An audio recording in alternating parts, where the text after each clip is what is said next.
Présence du Seigneur.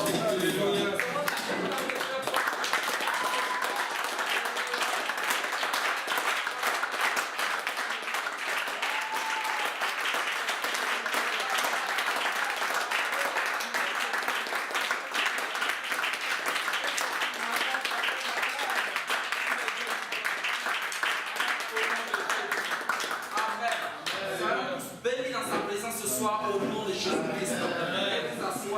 Ce soir, nous sommes effectivement contents de nous recevoir. On se reçoit. Amen. Amen. Parce que nous sommes tous des frères, des sœurs dans la présence de notre Dieu. Et donc, il n'y a pas de demi-mesure, bien de.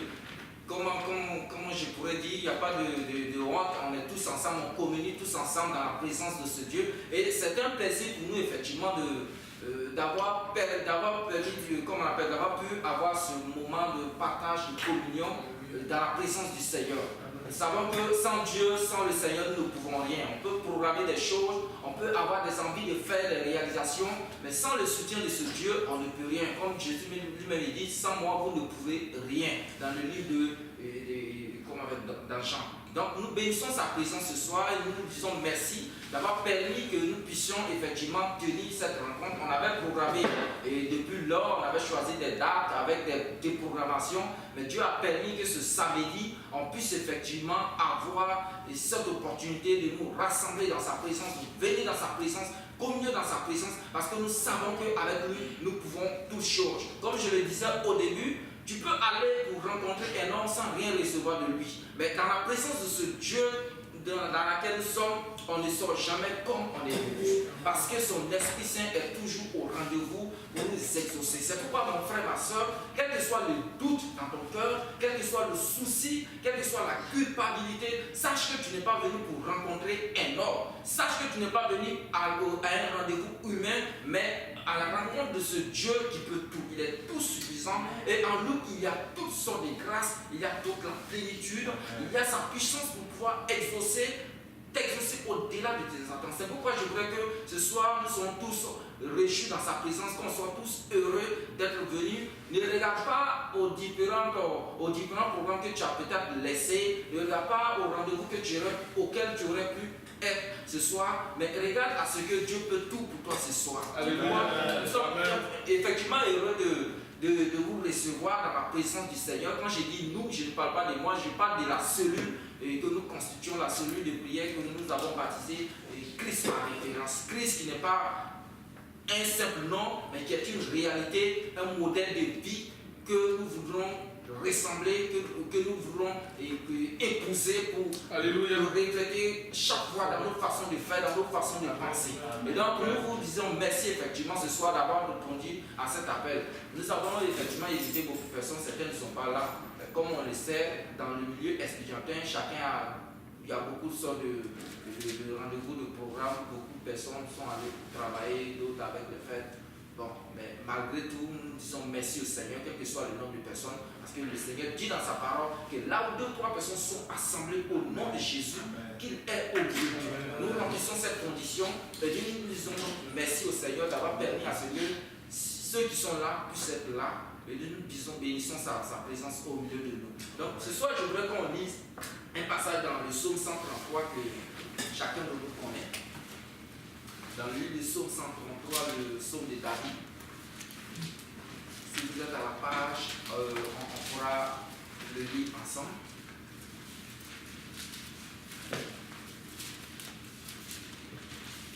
Amen. Psaume 133. On peut le lire ensemble. C'est possible. Amen. 1, 2, 3. Voici, oh, qu'il est agréable, qu'il est doux, des frères de ensemble. C'est comme l'huile précieuse qui retombe sur la tête, qui descend sur la barbe, qui descend sur le bord de ses vêtements. C'est comme la rosée de l'Hermon, qui descend sur les montagnes de Sion, car c'est là que l'Éternel envoie la bénédiction et la vie pour l'éternité. Amen. Amen. Donc, merci au Seigneur d'avoir permis que nous puissions être rassemblés ce soir dans sa présence. Là où il y a des frères et des sœurs qui, au nom de Jésus, se rassemblent, communier dans la présence du Seigneur, c'est en ce genre de lieu, c'est en ce genre de moment que Dieu exauce toujours, il bénit, il manifeste sa présence. S'il est un, lui le Père, le Fils, le Saint-Esprit, ils forment un.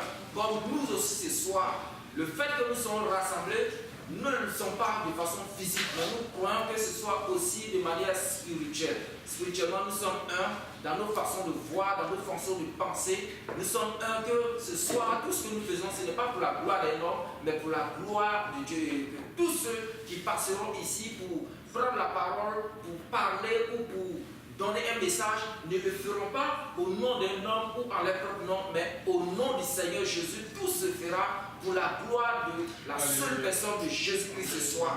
Et donc, c'est pourquoi nous sommes infiniment heureux ce soir d'être dans la présence du Seigneur. Et merci à chacun de vous d'être là, d'être venu, d'avoir laissé tout ce que vous pouviez être en train de faire en ce moment pour venir dans la présence de Dieu. Et nous prions effectivement que le Seigneur soit au rendez-vous pour pouvoir exaucer chacun de nous au-delà de ses attentes. Nous avons effectivement des besoins, nous avons effectivement des soucis parce que nous sommes des hommes, nous sommes limités. Mais le Dieu dans la présence de Dieu, nous sommes là parce qu'il est tout puissant. Nous prions afin que dans sa puissance, il puisse nous exaucer, il puisse nous aider, il puisse nous accompagner pour que ce soit un témoignage aussi.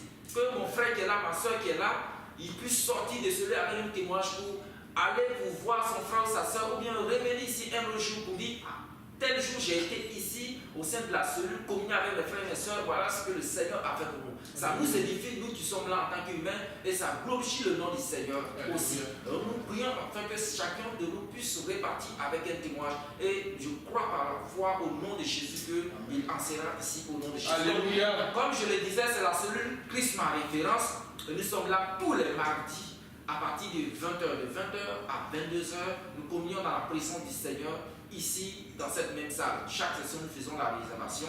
Par la grâce de Dieu, nous avons pu avoir la réservation de la salle les sessions dernières et cette session d'automne aussi. Et par la grâce de Dieu aussi, la session à venir, nous avons pu faire la réservation et nous avons pu obtenir la salle. C'est-à-dire qu'en hiver, vous pourrez venir ici de 20h à 22h chaque mardi. Nous serons là, on communiera ensemble dans la présence du Seigneur. Et comme je le disais, dans la présence du Seigneur, nous faisons tout pour que Dieu seul, le Seigneur seul soit glorifié. Il n'y a pas un qui est plus que l'autre. Et donc, ne vous sentez pas culpabilisé ou bien n'ayez pas honte. Si vous avez quelque chose que le Seigneur a mis en vous comme don et que vous pouvez le partager avec nous, vous serez les bienvenus tous les mardis soirs à 20h. Venez sans aucun souci de culpabilité ou de quoi que ce soit. Venez dans la présence du Seigneur, on va communier ensemble pour glorifier le nom du Seigneur ensemble. Nous prions, nous intercédons, nous écoutons la parole du Seigneur, nous prenons des témoignages aussi pour s'édifier les uns et les autres. Et au-delà de cela, il y a l'esprit de fraternité aussi qui règne au milieu de nous. Et donc, la vie ne se limite pas à cette cellule. Au dehors de la cellule, nous mettons en pratique ce que nous apprenons. C'est pourquoi vous pourrez constater que des frères et des sœurs qui s'entraînent au-delà, que ce soit sur le campus, que ce soit au-delà, en dehors du campus, dans des activités quelconques, c'est-à-dire que je peux avoir des besoins que je me sens seul, insuffisant pour les réaliser, ou des défis à relever seuls qui me sont impossibles. Je peux contacter mon frère Alain, le frère Miller, la sœur Abrandi, on se soutient, on s'entraide comme ça entre nous. Et c'est ce que aussi le Seigneur veut. Parce qu'il ne suffit pas d'écouter la parole, mais il suffit aussi de mettre en pratique la parole. C'est ça. Et lorsque on reconnaît un arbre par ses fruits, là, ce que nous recevons, c'est la parole.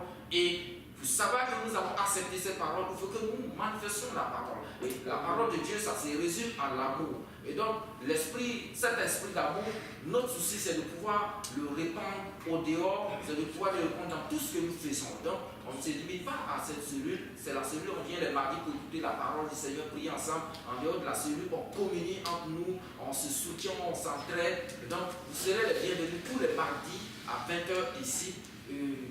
En tout cas, c'est ce que j'avais à cœur pour ce qui est de la cellule pour dire ce soir. Donc, on va continuer tantôt et des frères vont passer pour nous exhorter selon ce que le Seigneur les aurait mis sur la langue ce soir. Et je crois que ce soir, le Seigneur va faire beaucoup de choses au milieu de nous. Alléluia. Avant tout, je ne sais pas si la sœur Adolphe peut nous donner un cantique d'adoration avant que le frère Noumel vienne. Ce que Dieu fait est inimaginable.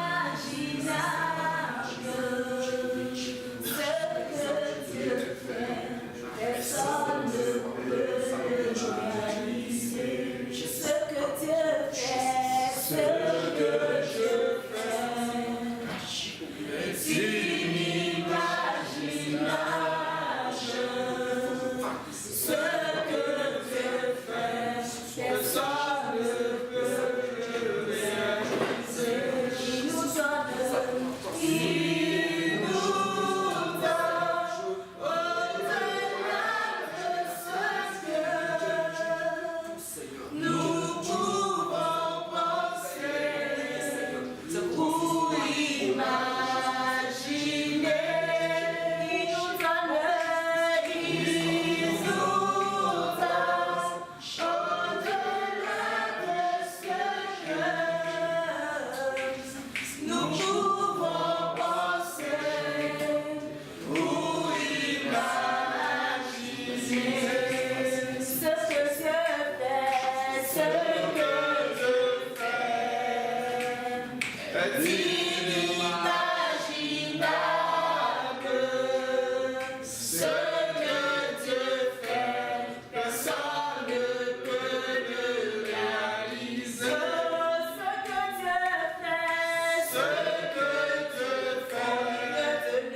Amen.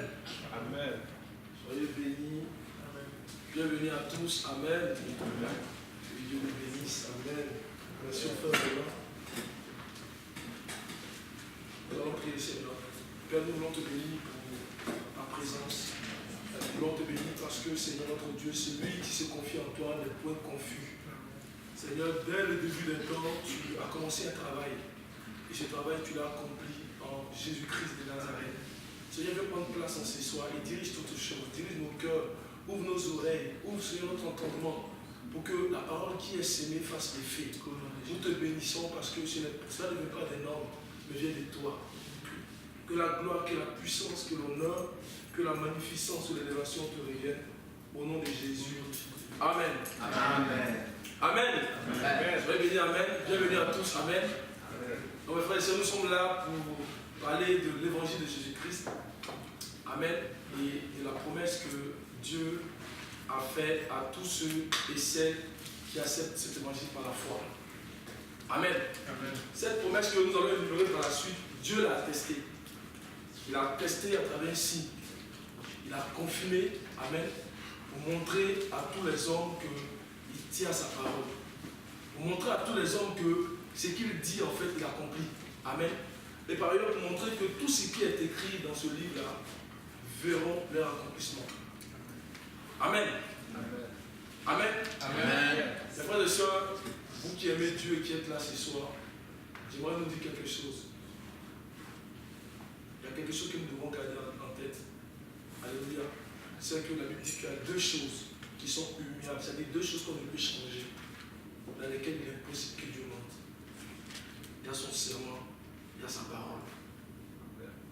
En quelque lieu que nous soyons, si il est fait mention du serment de Dieu, de la parole de Dieu, il faut que nous puissions prêter attention. Parce que notre vie en dépend. Alléluia. Parce que notre salut en dépend. C'est pourquoi ce soir nous vous demandons beaucoup d'attention. Amen. Pour nous écouter. Que Dieu nous bénisse. Alléluia. La promesse de Dieu, il a faite en un homme. Jésus-Christ de Nazareth. Alléluia. Il a accompli en Jésus-Christ de Nazareth. Mais bien avant l'arrivée de Jésus-Christ, Dieu avait déjà, des siècles auparavant, il avait déjà, je vais dire, promis à un homme qui avait eu la foi en lui, qu'il allait accomplir cette promesse en Jésus-Christ. Et cet homme-là, il s'appelle Abraham.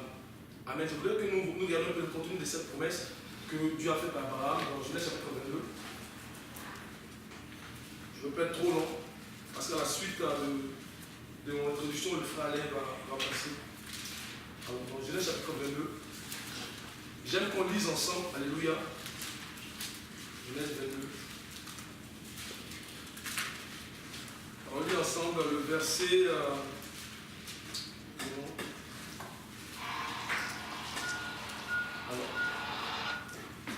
Le verset 18. On y va. Toutes les nations de la terre seront bénies en ta postérité parce que tu as obéi à ma voix. Amen.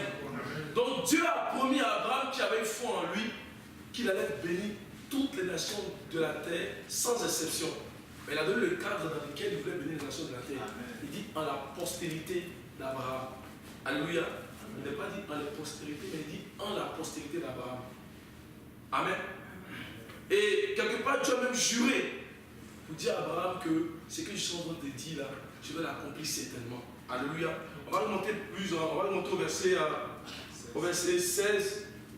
Amen. Il faut aller si tu peux le lire, s'il te plaît. Verset 16. Avec verset 15, vas-y.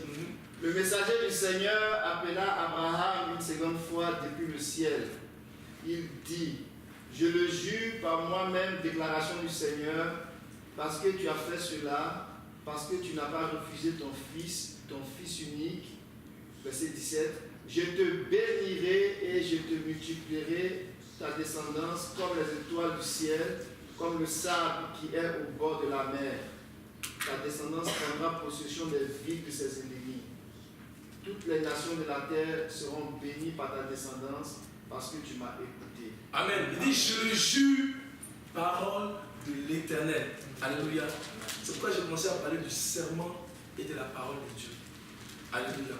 Et cette bénédiction dont il est question ici, elle est liée au salut. Que Dieu a promis pour résoudre définitivement le problème du péché et de la mort. Alléluia. Et il a dit qu'il va l'accomplir en la postérité. Et nous, en ce soir, c'est cette postérité-là que nous voulons vous présenter. Alléluia. En la personne de Jésus-Christ de Nazareth. Alléluia. Bien avant l'arrivée de Jésus-Christ, il y a plusieurs prophètes après Abraham qui se sont succédés. Et poussés par l'Esprit de Dieu, ils ont annoncé aussi ces choses-là, cette merveilleuse chose, cette merveilleuse grâce de Dieu. Ils l'ont annoncé par tous les rôles. Et parmi ces prophètes-là, l'un des derniers de ces prophètes-là, de la période vétérotestamentaire, on parle des vétérotestamentaires, c'est-à-dire avant la venue de Jésus, il a même donné les signes avant-coureurs qui allaient annoncer la venue de Jésus. Amen. Il a parlé d'un homme qui allait venir préparer le chemin du Seigneur. Il a parlé d'un homme qui allait venir en fait pour témoigner de Jésus, pour annoncer que vraiment Jésus-Christ c'est la postérité d'Abraham. Amen. Nous allons voir le contenu de ce que dit cet homme-là. Nous allons aller dans Malachie chapitre 3. Malachie, c'est le dernier livre de l'Ancien Testament.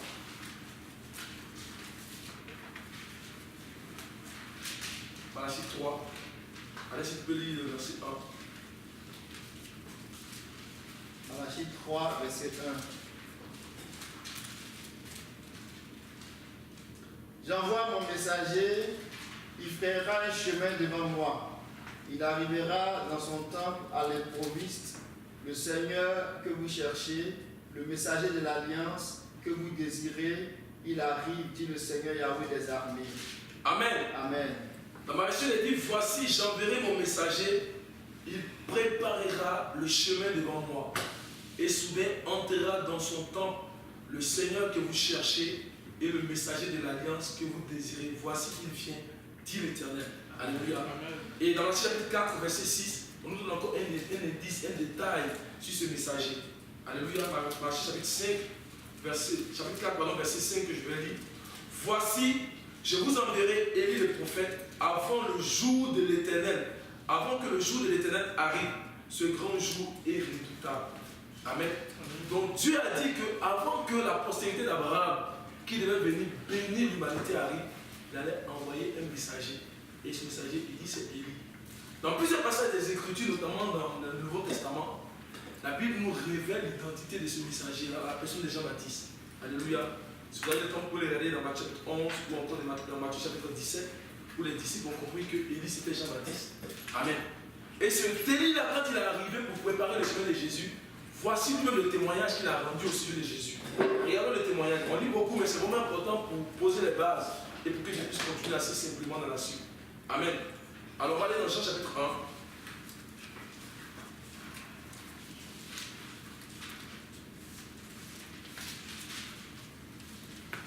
On va les lire ensemble.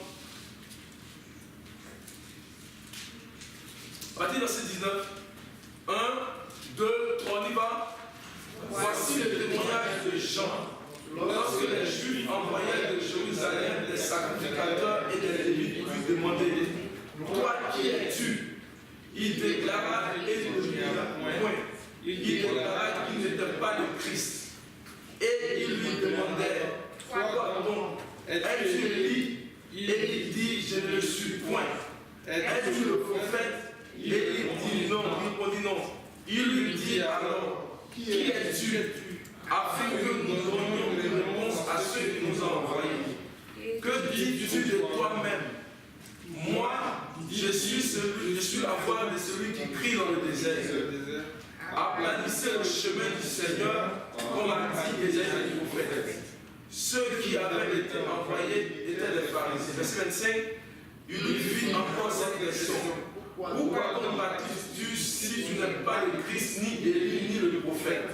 Jean leur répondit, moi je baptise d'eau, mais au milieu de vous, il y a quelqu'un que vous ne connaissez pas, qui vient après moi. Je ne suis pas digne de délier la courroie de ses souliers. Ces choses se passaient à Béthanie, au-delà du Jourdain. Verset 29. Le lendemain, il vit Jésus venant à lui et il dit, voici l'agneau de Dieu qui ôte le péché du monde. Alléluia. Amen. Donc Jean-Baptiste, quand tout le monde est arrivé, il a rendu témoignage que celui pour qui il était venu pour préparer le chemin, c'est Jésus-Christ. Alléluia. Et quand il a vu Jésus, il a dit, voici l'agneau de Dieu qui ôte le péché du monde. Alléluia. Amen. Jean était un véritable prophète. Et toutes les personnes de sa génération ont rendu témoignage qu'il était un véritable prophète. La Bible dit qu'il était vertu d'une peau d'animal et il mangeait du miel. Il mangeait aussi quoi, du miel et des sauterelles. Jean était un véritable prophète. Il était puissant en parole. Alléluia. Et il a rendu témoignage de Jésus. Il dit, voici l'agneau de Dieu qui ôte le péché du monde. Qui ôte le péché du monde. Alléluia. Et quand Jésus-Christ est arrivé, plusieurs de ceux qui l'ont côtoyé, plusieurs de ceux qui ont marché avec lui, ont rendu aussi témoignage de ce qu'ils ont vu, entendu et touché. Ce n'étaient pas des personnages secondaires, mais c'était des gens qui ont vécu avec lui durant 3 ans de ses ministères. Nous allons voir un peu les témoignages qu'ils ont rendus de Jésus. Nous allons voir quelques-uns et je vais terminer. Alléluia. On y va assez rapidement dans 2 Pierre. Donc Pierre, c'était l'un des 12 apôtres de Christ. Amen. Et voici ce qu'il dit de Jésus. 2 Pierre chapitre 1.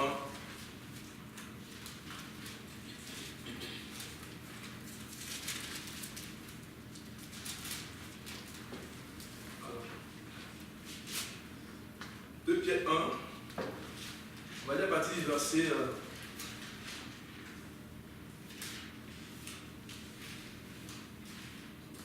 partir du verset 12.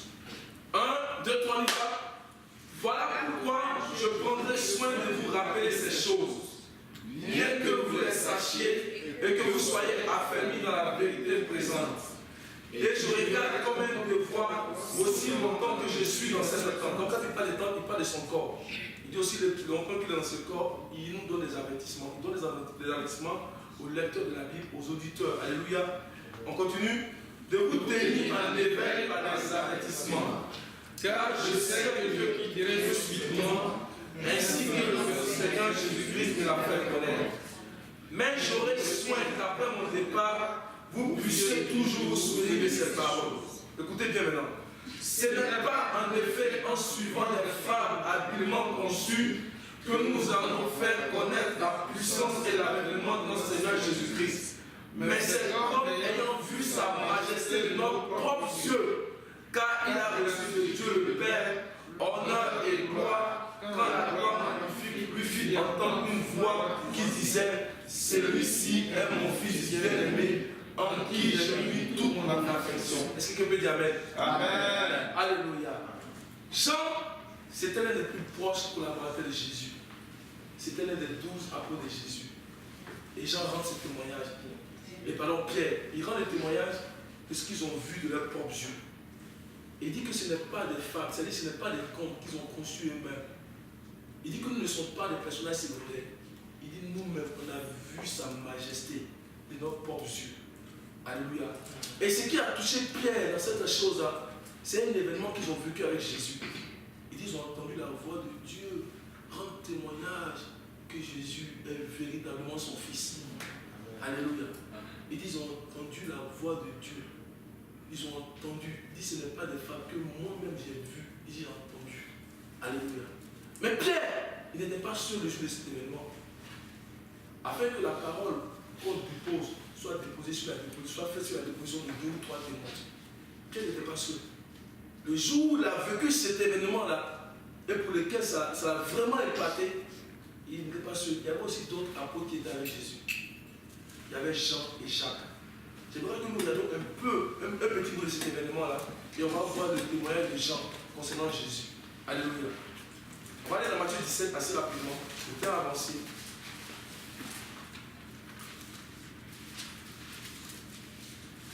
Matthieu 17. Matthieu verset 1. On va lire ensemble. Amen. On y va. 1, 2, 3. 6 jours après, Jésus prit avec lui Pierre, Jacques et Jean, son frère, et il les conduisit à l'écart sur une autre montagne. Il fut transfiguré devant eux. Son visage resplendit comme le soleil, et ses vêtements devinrent blancs comme la lumière. Et voici Moïse et Élie leur apparut, s'entretenant avec lui.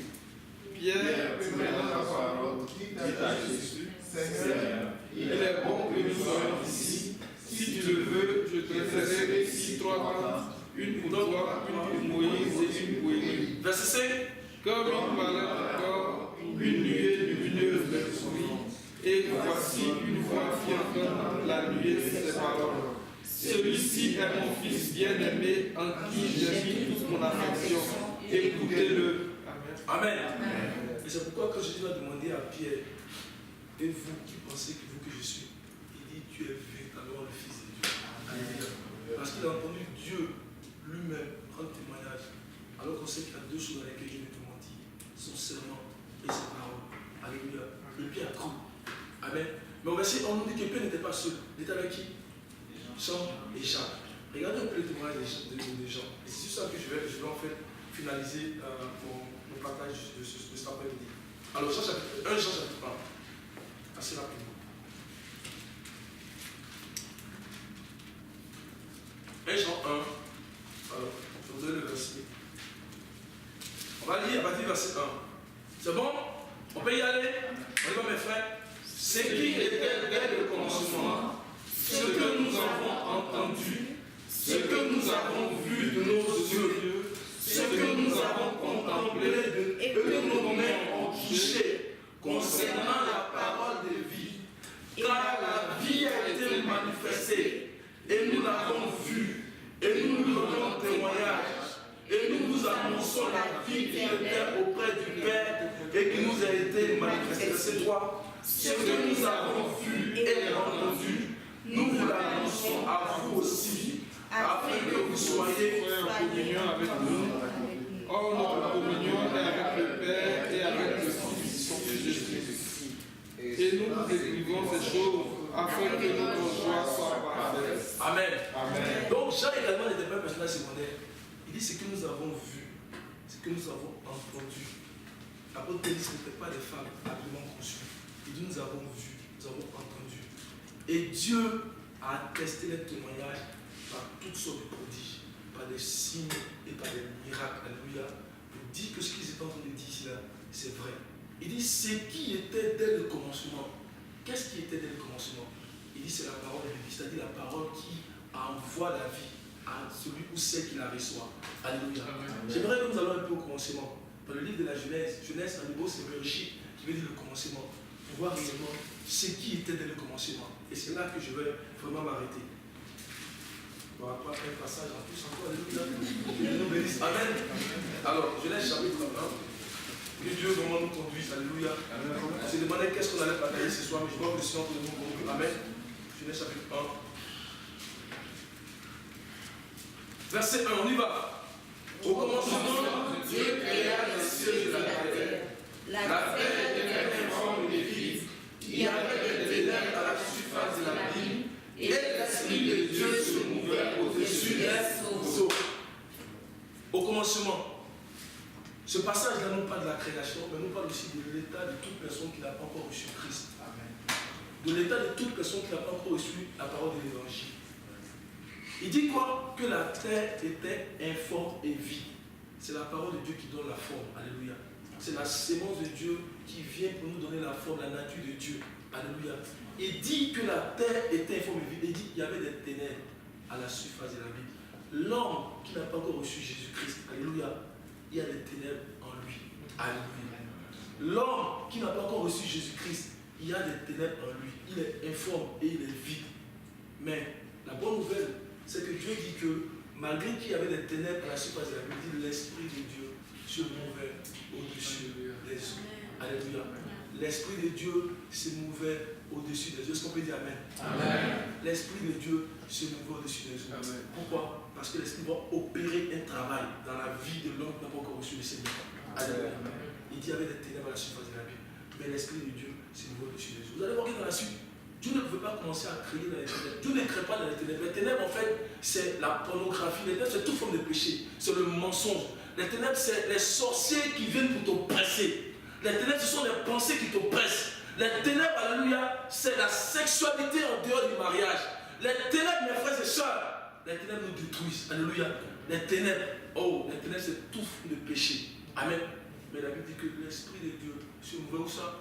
Au-dessus des eaux. Dieu va faire quelque chose avant de commencer à créer. Lisons le verset 3.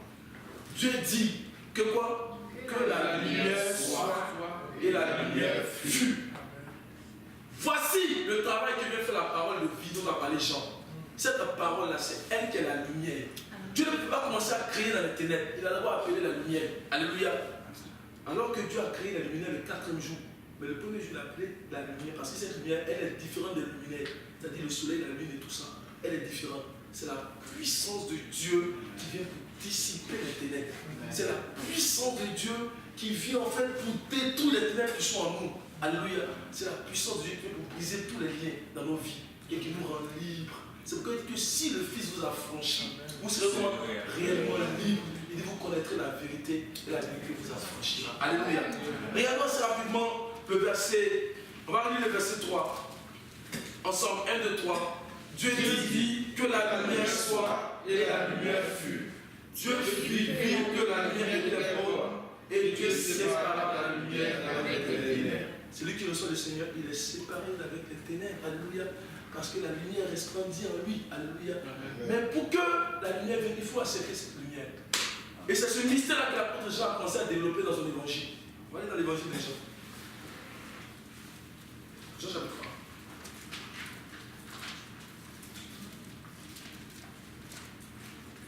On va le lire ensemble, mes frères et sœurs. Jean 1, à partir du verset, on y va. Au commencement, c'est toujours au commencement. Au commencement était la parole. Et la parole était avec Dieu. Et la parole était Dieu. Elle était au commencement avec Dieu. Toutes choses ont été faites par elle. Et rien de ce qui a été fait n'a été fait sans elle. En elle était la vie. Et la vie était la lumière des hommes. La lumière, lui, dans les ténèbres. Et les ténèbres n'ont point reçu. Alléluia. Il dit que cette lumière qui est parole, qui était au commencement, qui en est à la vie. C'est quand l'apôtre Jean dit que ce qui était dès le commencement, il parle de la parole de vie. Il dit cette lumière, elle est venue et elle a lui dans les ténèbres. Il dit les ténèbres n'ont point reçu. Mais pour que la lumière fasse effet, pour que Dieu dise que ce qu'il a créé après est bon, il faut laisser la lumière faire effet. Il faut accepter la lumière. Il dit les ténèbres n'ont point reçu. Mais la bonne nouvelle, c'est qu'il y a beaucoup qui reçoivent le Seigneur. Et voici ce qu'il est dit dessus là, au verset 12, on y va. 1, 2, 3. Mais à tous ceux qui l'ont reçu, à ceux qui croient en son nom, elle a donné le pouvoir de devenir enfants de Dieu, lesquels sont nés non du sang, ni de la volonté de la chair, ni de la volonté de l'homme, mais de Dieu. On peut dire Amen. Amen. Alléluia. Ceux qui reçoivent la lumière, ceux qui reçoivent la parole de vie, quand elle vient, alléluia, elle brise les ténèbres, elle brise les liens, elle brise les liens, alléluia, elle brise les sépulcres et elle nous fait sortir de notre sépulcre, alléluia. Elle nous rend vivants, alléluia, parce qu'on peut être vivant, on peut être mort bien même étant vivant, alléluia. Et cette parole, quand elle vient, elle régénère tout en nous, elle brise le péché. La Bible dit que Dieu a tant aimé le monde qu'il a donné son Fils unique, alléluia, afin que quiconque croit dans la promesse, quiconque croit dans le Fils unique, alléluia, est la vie. Amen. Et voici ce que Jésus dit de lui-même. Vous dites que c'est Jésus qui est cette lumière. Alors, on va aller dans Jean chapitre 8. J'ai presque fini mes frères et sœurs, qui est là. Alors, Jean 8, verset 12. On va aller verset 12. On lit ensemble, mes frères et sœurs. On y va, 1, 2, 3. Jésus même parla de nouveau et dit: je suis la lumière du monde. Celui qui me suit ne marchera pas dans les ténèbres, mais il aura la lumière de la vie. Alléluia. Celui qui me suit ne sera plus ténèbres. Celui qui accepte ma parole ne sera plus ténèbres. Celui qui croit ma parole ne sera plus ténèbres. Mais il aura la lumière de la vie. La Bible parle des sources d'eau vive qui vont couler dans notre sein. Des sources d'eau vive qui vont nous guérir. Alléluia. Celui qui suit Jésus, des sources d'eau vive viennent. La Bible dit que le salaire du péché, c'est quoi? C'est la mort. Et le don gratuit de Dieu, c'est quoi? C'est la vie éternelle en Jésus-Christ. De même que la mort est venue par un seul homme, Adam, Dieu dans sa sagesse ne pouvait pas envoyer la vie par autre chose. La Bible dit que Dieu envoie la vie par un homme aussi, qui est Jésus-Christ. C'est pourquoi on l'appelle le dernier Adam. C'est lui que Dieu a choisi pour résoudre le problème de la mort. C'est lui que Dieu a choisi pour résoudre le problème du péché. Alléluia. Et la Bible dit que Jésus-Christ est ressuscité pour nous donner la vie. Et il y a plus de 500 frères qui l'ont vu et qui ont rendu témoignage qu'il est ressuscité. Et c'est Jésus aujourd'hui nous appelle mes frères et sœurs. Il nous appelle mes frères et sœurs à accepter la parole de vie, afin que tout en nous devienne lumière. Alléluia. Que Dieu nous bénisse. Amen. Que Dieu nous bénisse. Amen. Je vais laisser le frère aller continuer la suite. Soyez bénis. Amen. Amen. On va chanter un cantique.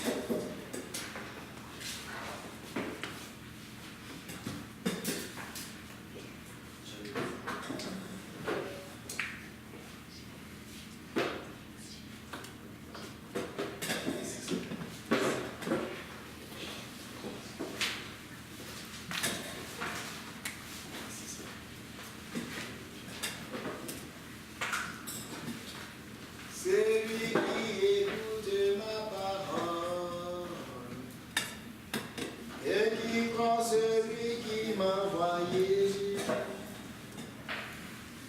à la vie éternelle, à la vie éternelle. Celui qui écoute ma parole et qui croit celui qui m'a envoyé à la vie éternelle. Alléluia, à la vie éternelle. Celui qui écoute ma parole et qui croit celui qui m'a envoyé à la vie éternelle. Alléluia, à la vie éternelle. Amen. Amen. Que le Seigneur soit béni. Je ne vais pas faire de transition, je vais aller dans le même sens que mon frère Mimel. Et je veux qu'on m'aille un peu plus loin pour voir qui est ce Jésus-là. Amen. Il a commencé par dire dans Genèse chapitre 12 que, en fait, dans Genèse qu'on a lu, il y a l'élément de base concernant la bénédiction d'Abraham, se trouve dans le chapitre 12 de Genèse. Et Dieu a dit à Abraham, par toi, je bénirai toutes les nations de la terre. Amen. La question qu'on peut poser à Dieu, ou même qu'on peut poser, mais par quel moyen cela sera possible? Et lorsque le frère expliquait cela, il a dit que ça va être possible par Christ. Amen. Dieu a un plan pour bénir toutes les nations de la terre. Qu'est-ce que ça veut dire? Ça veut dire toutes les nations qui sont dispersées partout dans le monde doivent recevoir une bénédiction de la part de celui qui a créé le ciel et la terre. Mais comment est-ce que ça va se passer? Est-ce que ça sera quelqu'un qui travaille à la poste qui va venir distribuer des colis dans chaque maison? Par quel moyen Dieu va atteindre toutes les familles de la terre? Par quel moyen Dieu va atteindre toutes les nations de la terre? La question est posée. Amen. Amen. Et Dieu dans son plan, il a dit à Abraham, et il a répété à plusieurs fois, il a même juré, il a dit, je te bénirai, et je bénirai toutes les nations de la terre par ta descendance. Amen. Abraham, par rapport à Christ, d'un point de vue chronologique, ça fait 2000 ans environ. Et quelque part, 700 ans avant que Jésus ne vienne, le prophète Ésaïe, duquel on parlait tantôt, il a fait une prophétie. On va lire ça dans Ésaïe. Vous allez voir. Devant.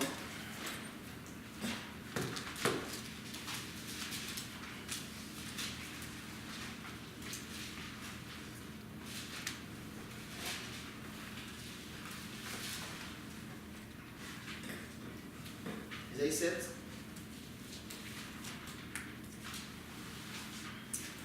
Le verset 14.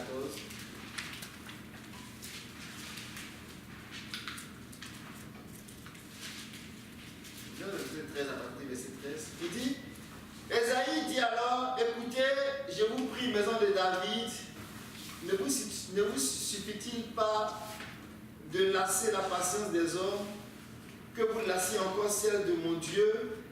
C'est pourquoi le Seigneur lui-même donnera un signe. La jeune fille est enceinte. Elle mettra au monde un fils et on l'appellera du nom d'Emmanuel, qui veut dire Dieu est avec nous. Amen. Amen. Amen. Dit que la jeune fille sera enceinte, on n'a rien dit. Parce que c'est une femme. Elle peut être enceinte. Donc, dit que la jeune fille sera enceinte, c'est pas un signe. Ça veut rien dire. C'est comme si on dit le poisson vit dans l'eau. Vous me comprenez? Évidemment que le poisson vit dans l'eau. Mais la version telle qu'elle est traduite ici, c'est pas simplement la jeune fille sera enceinte. C'est la vierge sera enceinte. Amen. Là, ça devient difficile. Parce que ça défie toute la connaissance des hommes. La vierge sera enceinte. Amen. Amen. Amen. Et c'est là que